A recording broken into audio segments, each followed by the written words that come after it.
Bien, sí. Buenos días, buenas tardes ya a estas horas. Agradecer la presencia, a estas horas tardías ya. Absolutamente la invitación de bien querido Javier Jordán, que nos conocemos, estaba pensando, no del 99, del 98. Peor todavía. Y también pensaba, traía a colación, que nos conocimos porque nuestro buen colega Rafa Martínez montó, catedrático de Ciencia Política de la Universidad de Barcelona, montó dentro del Congreso de la IPA el primer grupo de trabajo sobre temas de seguridad, que si ahora los frikis son los tecnólogos, los frikis éramos nosotros. En ese grupo de trabajo había geopolítica, había servicio de inteligencia, había terrorismo y había opinión pública sobre las Fuerzas Armadas, en el mismo grupo de trabajo. ¿Por qué? Porque éramos 4. Está bien ver que con la ayuda del Ministerio de Defensa, Cultura de Defensa, el apoyo a académicos, colegas, pues tenemos esto, pero nosotros los más jovencitos no lo den por asumido y por obvio. O sea, esto no era así hace 20 años. Y sin duda del trabajo de Javier, te recuerdo estas conversaciones que teníamos sobre habría que hacer una revista, habría que hacer un congreso, habría que hacer cosas. Bueno, pues parece que algo hemos conseguido, por lo menos dejamos algo a los jóvenes que vienen por detrás, que éramos nosotros. Esta cosa va a hacer pensar que nosotros éramos esos, ¿no? No me enrollaré mucho. Voy a provocarles porque es el final del día, estarán más cansados, y aparte, si no, también me aburro yo. Y si hubiera sabido que son tan irreverentes, hubiera conservado la presentación inicial, que era una única transparencia donde era Godzilla luchando contra King Kong. Pero, digo, hombre, en una universidad centenaria y con Javier, que es un académico respetado y serio, no me veía, pero bueno, para otro año no me lo ahorraré. Esto es un trabajo que es la primera vez que se expone, que llevamos trabajando hace un par de años, José Miguel Palacios y yo, sobre esta provocación, sobre si los servicios de inteligencia se están acabando. Y la respuesta es sí. Por tanto, aquellos que quieran ser espías y trabajar en una agencia de inteligencia, dense prisas porque dentro de 10 años no habrá servicio de inteligencia. Intentaré explicarles el porqué. Las organizaciones es un principio conocido en teoría de la organización. Las organizaciones se diseñan conforme a la era en la que fueron creadas. Por tanto, las industrias petroleras tienen la forma de cuando se creó el sector petrolero, las telecos tienen la estructura del sector de la era en la que se crearon y los servicios de inteligencia tienen la estructura de la era en la que se crearon. Y se crearon en el año 45, donde no había esta cosa del diablo, la nube menos todavía, y donde el mundo era muy distinto. Y se crearon para evitar otro Pearl Harbor, no nos engañemos, ni fake news, ni cosas así. Se crearon para evitar otro Pearl Harbor, otro ataque a Puerto Perla que supusiera una sorpresa estratégica, un choque. Por tanto, la pregunta es, esas estructuras que se crearon y que se han ido reajustando sin duda alguna, ¿van a poder superar la siguiente crisis de crecimiento? Mi opinión es que no van a superar la siguiente crisis de crecimiento que tienen por delante, a menos que emprendan graves reformas, que como nos comentamos con Samuel Morales, no creo que los decisores políticos estén por hacerlo. No me detendré en elementos que han tratado otros que me han precedido y por tanto iré aligerando algunas cosas. Esto es, digamos, el por qué, en nuestra opinión, los servicios de inteligencia le quedan 10 años de vida. Porque los 3 elementos esenciales que le dieron una preeminencia sobre el sistema están muertos, están acabando. Es decir, los servicios de inteligencia, ¿por qué podían susurrarle a la oreja del César? Pues porque tenían el monopolio. ¿Monopolio de qué? De instrumentos, de traductores, de comunicación, de tecnología, las mejores mentes del país, los mejores software, los primeros ordenadores, tenían un monopolio. ¿Qué tenía? La exclusividad. ¿Exclusividad de qué? De producir un producto que era la inteligencia estratégica. ¿Y cuál era el otro elemento? El secreto. El secreto les hacía poco rendidores de cuenta, que es uno de los problemas que quizá tiene Trump ahora con su comunidad de inteligencia, y les permitía trabajar con unos sistemas, unas estrategias, unas dinámicas que no eran compartidos por ningún otro sector, ni público ni privado. Por tanto, los 3 elementos que anclaban esa estructuración han saltado por los aires, totalmente. Procesos más o menos rápidos, en algunas cosas de una manera más o menos intensa, pero están saltando. Por tanto, si los 3 elementos que te daban tu identidad sobre otras organizaciones han saltado por los aires, es creíble que esa estructura, si no se somete a cambios, pueda seguir teniendo ese lugar preeminente dentro del sistema. La respuesta, en nuestra opinión, de nuevo viene siendo no. Y voy a desglosarles el no a trocitos. Primero, ¿qué cambia? Cambia el entorno. No me detendré porque hemos hablado hasta la saciedad del cambio. Solo se lo resumiré cuando Jane Woolsey hace la comparecencia ante el Parlamento, ante el Congreso norteamericano, para ver si es nombrado director de la CIA. en el año 93, le preguntan si el recorte que se va a suponer le va a suponer un problema. Y él dice, bueno, no responde si los recortes van a ser un problema, solo dice, solo tengan en cuenta una cosa, año 93, hemos matado al dragón, pero ahora tenemos un montón de serpientes venenosas en una jungla.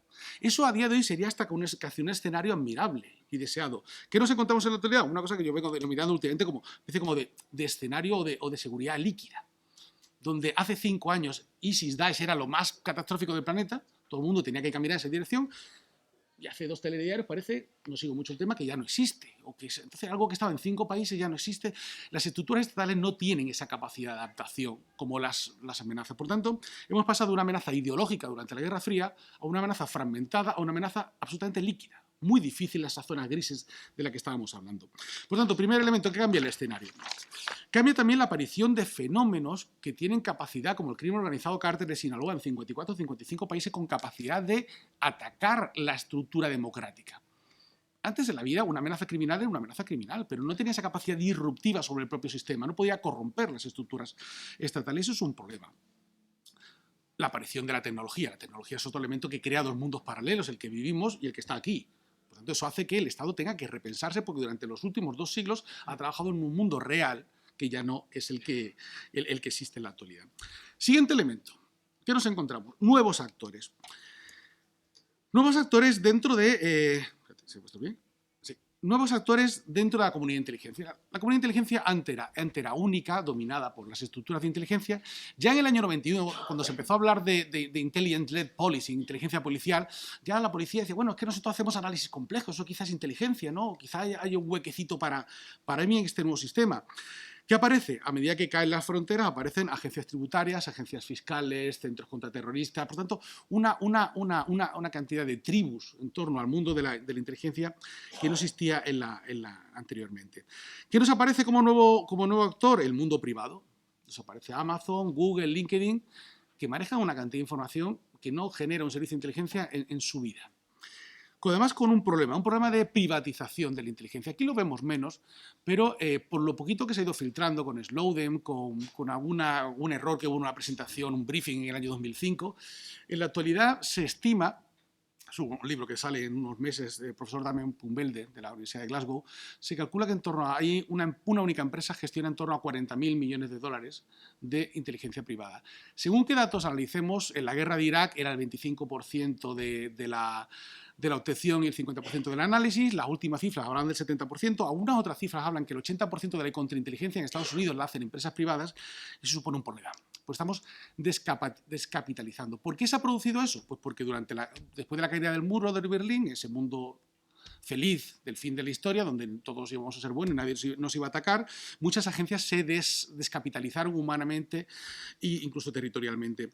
¿Eso qué provocó? Que cuando aparecieron de nuevo las amenazas hubo que contratar rápidamente. ¿Qué se hizo? En muchos países, en algunos países se contrató, se externalizó, se privatizó parte de esa producción de inteligencia. ¿Cuál es el problema hoy en día? Que el know-how ya no lo tienen estrictamente las agencias de inteligencia, por lo tanto un elemento más que elimina su monopolio. ¿Quién lo tiene? Un tercero, que no es controlado por la poliarquía, no es controlado por la democracia. Problema, too big to fail, demasiado grande para dejarlos caer. Tienen que hacerse, se vio con Snowden, demasiado grandes para dejarlos caer, por lo tanto han llegado y se van a quedar. Segundo problema, puede que acaben financiando a mis políticos, legal o ilegalmente, las campañas electorales y por tanto la agenda internacional, ¿quién la va a fijar? Es ideal tener una empresa donde tú además vendes un producto y creas la agenda. Eso es bastante interesante, ¿no? Tercer elemento, puertas giratorias. Tengo a alguien en agencia de inteligencia que encima sale al mundo privado con credenciales ya de seguridad, con un conocimiento, con unos colegas y por lo tanto se genera... ¿Quién acaba perdiendo el control de la fijación de la agenda? El Estado. ¿Quién lo acaba fijando? No sé, pero desde luego alguien desde el exterior. LinkedIn tiene una cosa que es el City Map, que es una estructura donde ellos saben el talento. ¿Quién sabe qué en cada ciudad? Se quedarían horrorizados o apabullados si vieran las cosas que sabe LinkedIn de nosotros. Porque, ojo, LinkedIn no es lo que le decimos a LinkedIn, o igual que no le decimos a Facebook. Es lo que no le decimos o cómo actuamos. Es decir, no es que yo ponga en mi perfil de LinkedIn analista estratégico, no, depende de cuál es tu actividad, quiénes son tus amigos, a quién aceptas amistad, qué artículos te lees, qué cosas compartes. Es decir, no es quien tú dices que eres, es decir, en el futuro les llegará ofertas de empleo no por lo que dicen, sino por lo que creen que somos nosotros. Por tanto, Ya LinkedIn ha gestionado proyectos de equipos que no se conocían entre ellos, porque ellos saben dónde está el talento y han conseguido para empresas que gente que no se conoce gestione proyectos sin haberse conocido físicamente nunca y sin haberse conocido previamente. ¿Eso lo puede hacer un servicio de inteligencia? Ahora veremos.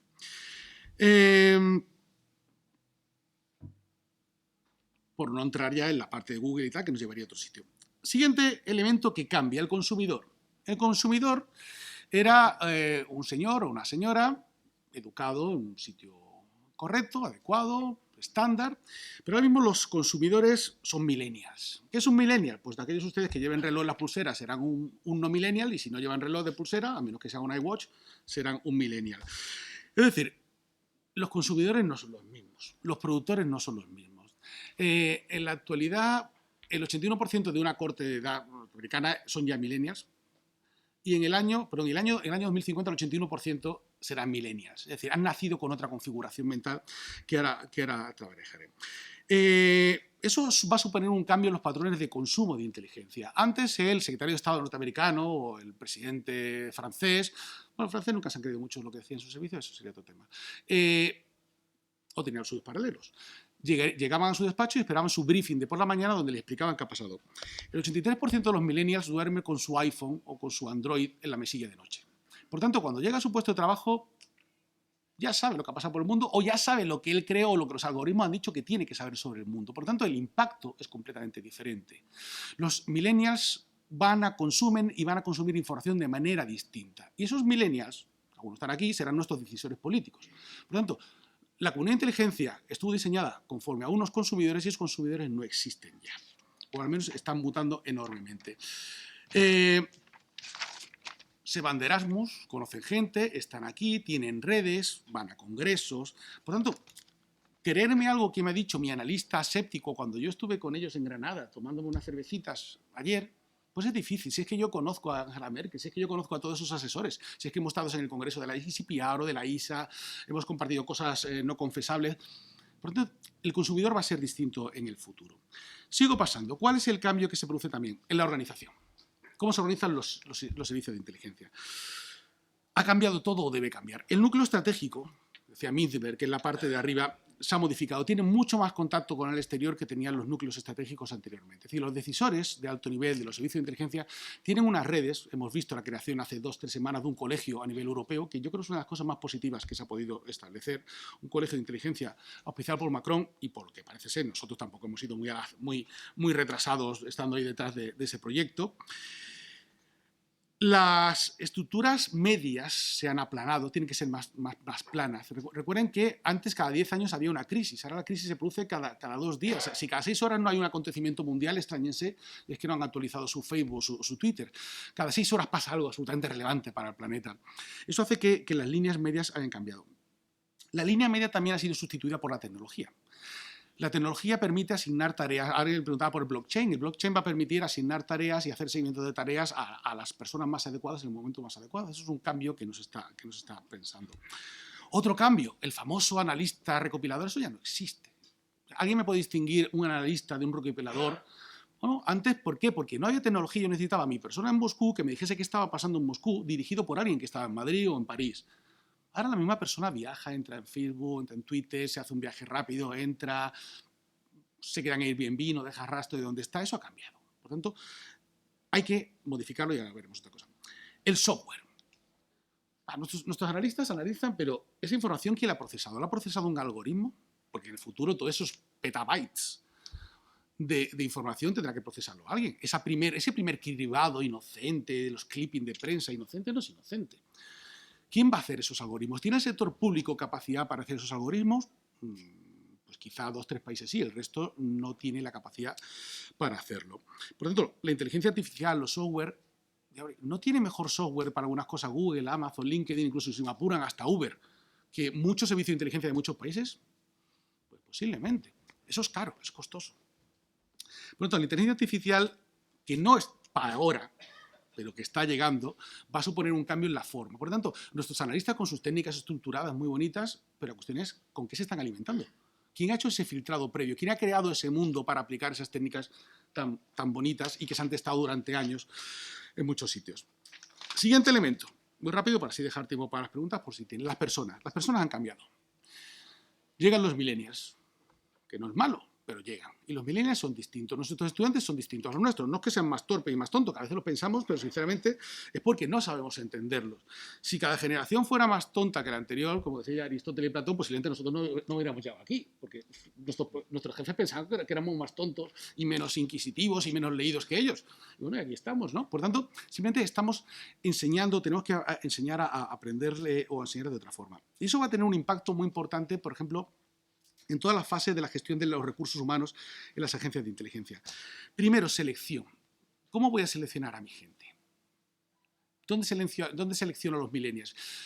Pues aquí hemos tenido analistas muy estupendos. Quizá ese proceso de carrera donde uno entra, bien viene de la academia militar o sale de la universidad con un máster, pues quizá hay que empezar a reclutar gente de 40 o 45 años que ha tenido un bagaje en la empresa pública o privada.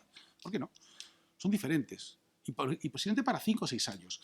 Otro problema es la formación. Nuestros alumnos están acostumbrados, o sea, un seminario de 40 horas formativo, pues parecerá muy sesudo a la hora de los directivos de las escuelas de analistas de inteligencia con 60 años. Pero para nuestros estudiantes eso es absolutamente terrible. Ellos aprenden por imágenes, aprenden por tareas, aprenden compartiendo información, aprenden en grupos, aprenden de otra forma. Lo importante es que acaben aprendiendo lo mismo, pero aprenden de otra manera. Y eso es algo que las agencias de inteligencia tienen que hacérselo ver. La gestión. ¿Cómo gestiono gente que está acostumbrada a ser líquida? A moverse, a intercambiar información, a cuestionarse, a criticar. Evidentemente no se parece mucho a los perfiles de selección con los patrones basados en el secreto.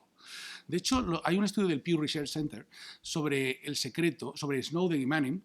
El 12% de los millennials americanos dice que ellos harían lo mismo, un 25% no lo ven mal y un 50% no tienen muy claro que eso fuera una traición. Es decir, el concepto de secreto, el flujo de información es distinto. Y eso los gestores de las agencias de inteligencia, cincuentones y ya en su sexta generación, década de vida, tendrían que mirarlo. Los procesos de captación, no nos engañemos, han sido endogámicos en todos los servicios de inteligencia del mundo. ¿Por qué? Porque la prioridad era el secreto, el cierto pedigrí. Cualquier servicio del mundo es endogámico. Se bebe de las mismas clases sociales, con los mismos skills, pero con las mismas capacidades, con las mismas competencias. De hecho, los británicos en el 2015 sacaron el MI5 un informe muy autoculpatorio diciendo no tenemos mujeres negras ni cuarentonas que son madres, las expulsamos del servicio. Y eso es una capacidad analítica que no podemos permitirnos perder. La retención. ¿Vamos a retener a millennials? No. Un millennial no se plantea estar 30 años en la misma empresa, en el mismo proyecto. No se lo plantea. Gestionarlos. Una de las cosas que ha distinguido y que hemos perdido mucho tiempo de sueño y muchas cervezas no tomadas por pensar en la distinción entre el analista y el consumidor, estas cosas que hemos pensado sobre Sherman Kent y Wilbur Kendall, hemos estado ahí paranoiándonos en congresos y congresos, eso cambia. O sea, no puede ser que a nuestros estudiantes le digamos hay que trabajar en equipos, vamos a trabajar por tareas, vais a trabajar en Google Docs, vamos a trabajar con una wiki, entrar en Blue Button y vais a grabaros vídeos y vais a hacer briefing con los demás, y después llegan a una agencia de inteligencia y les decimos no, tu trabajo acaba aquí, eres un analista, no entres en decisiones. Dice, no, pero es que a mí me han enseñado a trabajar por proyectos. El proyecto significa dar ideas, dar soluciones. Entonces, realmente, eso para nuestros millennials, cuando entren en las estructuras clásicas de inteligencia, va a suponer realmente un choque importante. Voy terminando. Retención. O sea, el MIT se quejaba hace pocos de que no puede retener a sus doctores. ¿Por qué? Porque Google y Amazon le triplican, le cuadruplican, le quintuplican la nómina. Por tanto, los centros públicos no se van a poder quedar con los mejores analistas, que se van a ir a la empresa privada a hacer esos algoritmos que después van a condicionar el trabajo de las agencias privadas. ¿Qué va a ocurrir con la inteligencia en el 2030? Pues que no vamos a tener inteligencia. ¿Por qué? Porque ya de hecho hay países que están renunciando a producir inteligencia. Sonará provocador, pero piensen en países pequeños. No diré ninguno. Los tres grandes están destinando dinero. Estados Unidos, Rusia y China. Además, y básicamente, aparte que estén dedicando dinero, ahora voy a eso, están dedicando dinero. Después nos encontramos otros países, que yo creo que podemos incluir España, donde con la máquina forzada se intenta llegar. Pero es que el sistema no va para más. No va para más. Los británicos acaban de contratar gente, se han gastado 1.000 millones en unos sistemas de procesamiento, pero no da para más. La estructura clásica no da para más. ¿Qué están haciendo países? no nombraré ninguno, pero podemos encontrarnos desde Brasil con su última reforma hasta Chipre, la última reforma. Estamos viendo un proceso de FBIization o de creación de FBI o de FBIs. Es decir, la inteligencia buena es muy cara, muy costosa, muy cara. ¿Quién tiene capacidad para producir esa? De momento, 3 más 4 o 3 más 5, no más. No hay más servicio con capacidades de producir eso. ¿Qué va a pasar en el futuro? ¿Qué está pasando? Que hay servicios que están renunciando. Es decir, se están concentrando en el serious crime, en las graves amenazas, que es aquella que pueden poner en jaque crimen organizado, lavado de dinero, terrorismo. ¿Y en quién están confiando la inteligencia? En sus grandes amigos, Rusia, China o Estados Unidos. Para que les dé la información buena, la información de calidad. Porque países medios no pueden producir a día de hoy, o al menos, si no sé si producir análisis estratégico, no pueden protegerse contra las amenazas graves. Las que vienen de la fake news, de la infiltración en redes, no tienen capacidad, no tienen dinero, no tienen gente. Nueva Zelanda hace 4 o 5 años, según su informe de su parlamento, se quedó con el 15% de vacantes libres. No había universitarios dispuestos, no había universidades. ¿Qué está pasando también en el sector público? Voy terminando, lo prometo. Que la gente se roba gente. Hace muy poco publicó, quizá un par de años, el Instituto Español de Estudio Estratégico publicó un documento muy interesante que era partenariados públicos-privados y ciberdefensa o ciberseguridad, algo así. Y una de las cosas que comentaban en la presentación era claro, que los estudiantes de tercero de matemáticas ya están contratados. Y lo que hacen las grandes empresas es robarse a los gerentes de datos, a los expertos en inteligencia artificial, porque no se produce suficiente volumen. Por lo tanto, ¿qué estamos intentando hacer? Pues casi como las ciudades medievales, yo protejo mi castillo, pero eso no funciona. Por tanto, habría incluso plantearse la creación de ciberpolicías. Si el mundo, alguien lo decía, va a ser 50% real y 50% virtual, pues quizá haya que crear ciberpolicías. Para todos. No solo para esta empresa o esta ciudad, para todos. Voy terminando. En este escenario caótico quiero dejarles para que se vayan a sus casas pensando y reflexionando. ¿Qué va a suceder? Pues no lo sé, pero yo creo que a este ritmo no va a haber servicio de inteligencia en 10 años. Yo ahora estoy trabajando en una cosa que no se las contaré para así pueda volverme a invitar el año que viene Javier, esto lo tenemos publicado, imagino, para diciembre, sobre el nuevo modelo de comunidades de inteligencia, que no es nada de lo que se parece a lo que hay en la actualidad. Va más por la línea de sistemas adaptativos complejos, va más por la línea de partenariados y supone un cambio radical. O el Estado se cree el cambio o está muerto. Es decir, hay un libro que acaba de publicar Carles Ramírez, un catedrático de Ciencia Política de la Universidad Pompeu Fabra de Barcelona, donde analiza muy bien y viene a decir que esta es la última oportunidad que tiene el sector público de reinventarse. Ha pasado por varios reintentos, la administración electrónica, la administración inteligente, esta es la última posibilidad que tiene de inventarse. El 80% del trabajo que se hace en una administración pública es perfectamente realizable. En este libro que acaba de publicar se llama Robots, Inteligencia Artificial en la Administración Pública. Se lo recomiendo.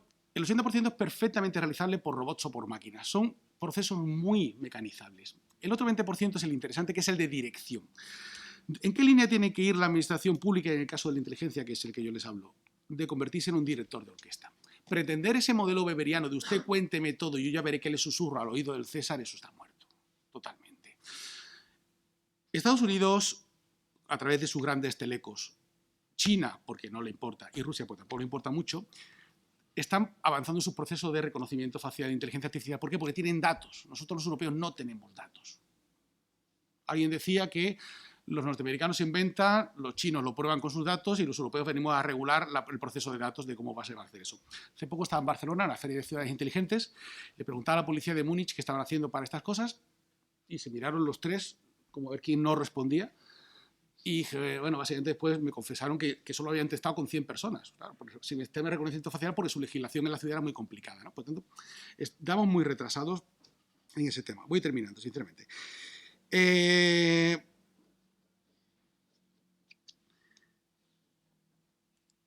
la actualidad convivimos con 3 modelos esquizofrénicos. El modelo weberiano, orden y mando. Un modelo gerencial, análisis, tal, riesgo, fake news. Y un modelo clientelar de vamos a contratar a los hijos de los antiguos coroneles o de los antiguos miembros, que son los que saben y tienen un cierto pedigrí. Esos 3 modelos burocráticos que ahora mismo estamos viviendo son irreconciliables. Pero no solo para el servicio de inteligencia, sino para el resto de la administración pública. Estamos viviendo un proceso de grandes corporaciones, que saben cuáles son todas, un mundo apolar y países que muy bien a ver qué hacemos con nosotros. Los servicios de inteligencia se diseñaron para una estructura de Estado-nación que tenían un cierto peso, donde no había actores globales, no estaba Facebook, no estaba LinkedIn, no estaba Google, no había actores globales. Y por lo tanto, si el Estado como tal se está descomponiendo como un azucarillo, los intermediarios están desapareciendo, los bancos, los hoteles, están desapareciendo, las compañías de autobuses están desapareciendo, ¿por qué vamos a seguir pensando que los servicios de inteligencia van a seguir existiendo en ese mundo? Si a quien yo le servía que era el decisor político se está diluyendo como un azucarillo en un mundo global, ¿por qué voy a pensar que el servicio de inteligencia va a seguir con su misma estructura? Es una auténtica locura. Dicho esto, ¿hace falta servicio de inteligencia? Sí, las democracias tienen que seguir estando protegidas. Pero ¿cómo van a estar estando protegidas si realmente asumen el reto que supone el repensar no solo la estructura del servicio de inteligencia, sino cuál es el papel de la administración a la hora de proporcionar bienestar y seguridad a los ciudadanos? Espero no haberme enrollado y sobre todo haberles provocado un poco. Muchas gracias. Muy bien, muchas gracias.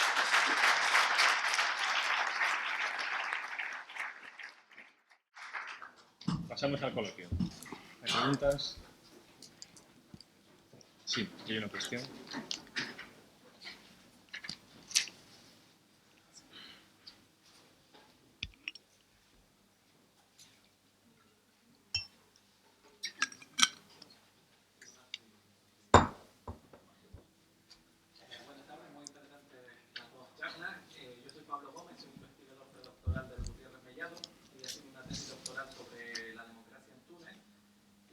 La presencia de Guadalupe Martínez, que creo que es una muy buena experta en la materia, he leído mucho de lo que ha publicado sobre Túnez, para que me diera su opinión, una previsión del futuro acerca de si cree que la democracia en Túnez es un fenómeno consolidado o si cree que quizás tiene una estructura muy débil y que pueda ser racionalmente previsible que acabe colapsando. Gracias. ¿Más preguntas? Sí, hay otra y otra.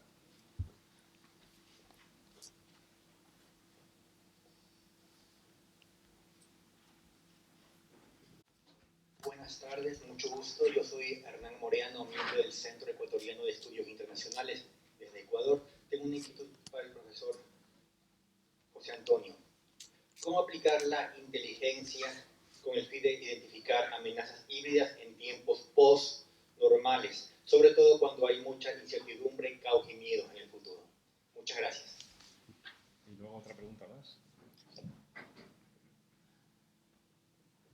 Buenas tardes. Para la profesora Guadalupe Martínez. Ha definido usted que hay diferentes publicaciones que hacían referencia a los índices de riesgo político y que ponían dudas sobre si los criterios que se utilizan son los buenos.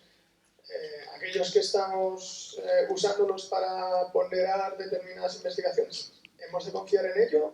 ¿Están incorporando ese tipo de estudios en la modificación de sus sistemas de análisis o no se está haciendo? Como me ha parecido intuir que decía. Gracias. ¿Y alguna última pregunta? Sí, al fondo. Ya con esto cerramos todas las preguntas de esta parte.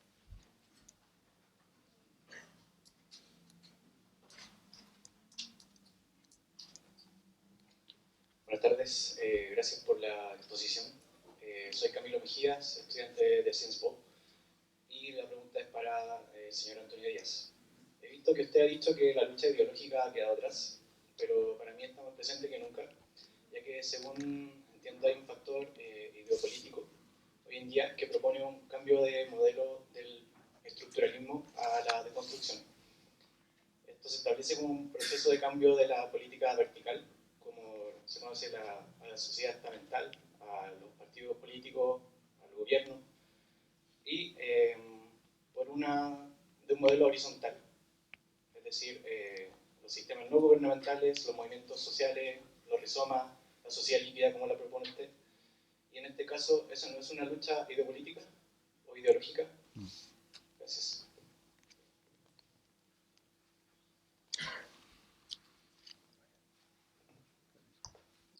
Sí, empiezo yo. Muchas gracias a los dos por las preguntas. La detección de amenazas híbridas es precisamente inteligencia. Es donde debería, porque no deja de ser una especie de alerta temprana, que es precisamente para lo cual se crearon inicialmente los servicios de inteligencia. Por tanto, la inteligencia sí debe estar ahí, que es donde es buena, es donde es competitiva. Y sobre todo presta un servicio a la democracia, a los países. El problema quizás no sería tanto, lo decía Samuel Morales, sería conseguir en esos partenariados, esos sistemas complejos, que todo aquel que tiene algo que decir lo aporte, de una u otra manera, que no es tan sencillo, pero la clave yo creo no está ahí, sino en la concienciación del decisor político, la concienciación de los ciudadanos de que eso es la nueva forma en la que las democracias se sienten atacadas. Y tercero, la respuesta. ¿Somos capaces de hacer respuestas? ¿Somos capaces de educar mejor a nuestros niños, de hacerles leer, de intervenir, de que nuestros decisores políticos se expongan más a los medios de comunicación y expliquen qué piensa el Estado y cuál es el relato del Estado? Es decir, realmente yo no veo técnicamente un problema, veo un problema de que se asuma que los tanques ya no es la forma en la que uno ataca. Pero eso no pasa desde incluso la caída del muro de Berlín, o sea, como el lavado de dinero, ¿qué lo combates? ¿Con un F-18 de combate? ¿Cómo lo combates? Es asumir, y eso supone un cambio de cultura, un cambio cultural en cómo las democracias son conscientes. El caso del Brexit, el caso de Cataluña, yo creo que ha visualizado a una población más general que las democracias son atacadas de muchas maneras. Yo creo que eso es una de las lecciones positivas que podemos extraer, ¿no? Decía el compañero del fondo, me refería que no era ducha ideológica, no son dos bloques ideológicos que tienen un proyecto de sociedad global. Podemos discutir si lo de ahora no. Yo creo que ahora es un proceso de deconstrucción hacia una sociedad líquida, pero de ahí a que esta sociedad líquida se establezca como una ideología, con unos parámetros claros, vamos hacia un proceso de desestructuración. Yo eso no lo consideraría tanto una ideología. Podríamos estar aquí hasta mañana y sería tremendamente placentero si tenemos la ocasión, pero me refiero a eso. No eran dos proyectos irreconciliables globales donde yo en parte me defino en contraposición al otro. Lo que vemos ahora es estructuras supraestatales, subestatales, no hay intermediarios. Es que el problema es que estamos vaciando al Estado. ¿Para qué? Para depositar criptomonedas, Airbnb, Uber, Amazon, desaparece el librero del barrio. Estamos vaciando las estructuras del Estado, pero claro, yo no sé si hay alguien detrás. Porque yo antes sabía cuál eran los ideólogos, ahora podemos entrar en ciertas teorías conspirativas. Entonces era uno que en alguna medida se contraponía al otro. Yo no veo ahora que esté el modelo analógico contra el modelo digital o el modelo desestructurado contra el Estado-Nación, pero insisto, podríamos hablar mucho, es muy interesante, pero de todas formas, en todos estos escenarios, sea lo que sea, el Estado debe estar ahí para ser capaz de garantizar los derechos y libertades. Es decir, si realmente vaciamos el Estado, lo depositamos todo eso en unas soberanías extrañas. Cuando el ciudadano mire hacia el Estado, podemos encontrarnos dos problemas: que el Estado no puede hacer nada o que no sepa ni siquiera dónde mirar, porque el Estado se ha ido desapareciendo. Entonces, realmente creo que desde la Revolución Francesa hemos aprendido cosas y estamos en un momento, yo creo, crítico, ¿no? Pero como estamos muy dentro, no lo vemos, ¿no? Pero quizá ahí es donde estos análisis, estas reflexiones son donde son más necesarias que en el pasado. Decían los chinos que es interesante vivir tiempos interesantes. Pues estamos en un tiempo muy interesante y con los retos que yo conlleva, pero muy interesante su reflexión. Pues a Pablo, que preguntaba si se ha consolidado la democracia en Túnez. Claro que no se ha consolidado, ¿no? En este momento, como tipo de régimen, se le considera democracia defectiva, ¿no? Si me preguntan por si han cambiado el tipo de factores potenciales de riesgo, ¿no? En ese tránsito entre un tipo de régimen y otro, realmente los factores de riesgo potenciales, por seguir un poco el hilo de lo que antes explicaba, se mantienen todos, salvo el modelo de tipo de régimen. Todos los demás están. Eso significa que la atención tiene que estar dirigida hacia la existencia de catalizadores, ¿no? E inhibidores que puedan hacer que desencadenen, ¿no? Que convierta esos factores latentes en factores de riesgo realmente peligrosos. En una pequeña nota de prospectiva que hice para la Fundación Alternativas, creo que fue en diciembre que se publicó, lo que yo decía, como pensaba que para el corto plazo, que en el escenario más probable, yo no hablaba de una desestabilización que supusiera riesgo para intereses de empresas en principio españolas que estuvieran en Túnez, para la mayoría de sectores. ¿Por qué?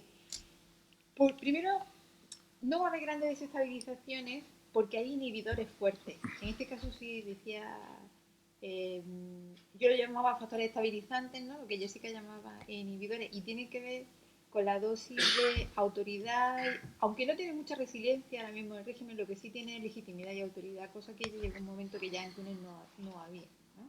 Entonces, por una parte tenemos inhibidores, ¿no? Y luego, por otra parte, puede haber catalizadores, y yo señalaba, bueno, pues tendrá que ver un poco con el comportamiento del gobierno y de la oposición. Pero ahora mismo creo en Túnez, independientemente de quién vaya a gobernar después de la elección, teniendo en cuenta las candidaturas que hay, ¿no? Y los principales bloques que entran a competir, yo creo que tienen la misma lógica y el mismo interés y básicamente el mismo proyecto a la hora de intentar atraer inversión extranjera directa. No difiere en un proyecto de otro, en absoluto. ¿Dónde estaría el cine negro súper raro y un escenario muy extraño? Básicamente igual que en España podría pasar que Podemos ganar por mayoría absoluta con, no digo yo mayoría absoluta, digo 300 escaños, podría ganar 300 escaños Podemos. ¿Podría en Túnez, por ejemplo, el principal sindicato, la UGTT, de pronto presentar una candidatura y ganar, ¿no? Bastante más de la mitad de los escaños? Pero sería un cine negro. Sería un cine negro. Entonces, ¿hay riesgos de desestabilización? Si aparecen detonantes, que puede ser que en cualquier momento, como en esta semana, han subido el precio de los carburantes y más que va a subir, ¿no? Eso acumulado a depende un poco de los factores estabilizantes. De momento creo que hay bastante. Y en cuanto a la fiabilidad, ¿no? O hasta qué punto uno tiene que preocuparse si fundamenta su trabajo en índices de riesgo. La cuestión seguramente recuerda una diapositiva que ha presentado Jessica, la primera, ¿no? A escala. Primero está el conocimiento, luego está el análisis, luego ya viene la inteligencia, luego ya viene la perspectiva. Hay un problema en cuanto a conocimiento, ¿no? Tenemos que producir, creo yo, ¿no? Desde análisis comparado, conocimiento que sea más útil, más afinado, que permita construir mejor las herramientas de análisis. Por lo tanto, no es que vayamos a lanzar toda la culpa a los que construyen esa herramienta de análisis, es que no estamos, digamos, procurando, no lo estamos, ni estamos prestando todo el servicio que deberíamos, ni persuadiéndolos de la necesidad de que empecemos a trabajar más estrechamente. ¿Hasta qué punto uno tiene que fiarse? Si estamos hablando de o hasta qué punto uno piensa que estos grandes índices están adaptándose a los resultados de conocimiento innovador que se están produciendo de otros espacios. Se están adaptando un poco. Antiguamente se adaptaban más. Por ejemplo, el índice que hace The Economist, hubo un índice antiguo que después de algunos estudios que demostraban que sobre todo basado en el tipo de régimen, ¿no? Que antes se penalizaba necesariamente para todos los tipos de riesgo y que tener un tipo de régimen autoritario. Ahora ya, bueno, después de que empezaran, creo que fue a finales de los 90 o a principios de los 2000, el índice cambió esa ponderación. Hasta donde yo sé, solo ese índice hace cambios. Pero también es verdad que la mayoría de los índices son muy poco transparentes, en el sentido es que no te dicen cómo ponderan, ni cuánto ponderan ni cómo. Entonces, que nosotros tengamos constancia de que se están adaptando, es que no nos lo dicen. Entonces, ¿hasta qué punto te puedes fiar? Incertidumbre. Es mejor triangular, ¿no? Y sobre todo, y estupendo si tú, en el caso de que tú seas cliente, que le puedas preguntar a tu agencia o bueno, que le pida unos documentos en que te quede muy claro de dónde viene no solamente el conocimiento, sino en qué hipótesis causales se basan las premisas de su trabajo. Claro. Muy bien, pues muchas gracias. Con eso cerramos el panel.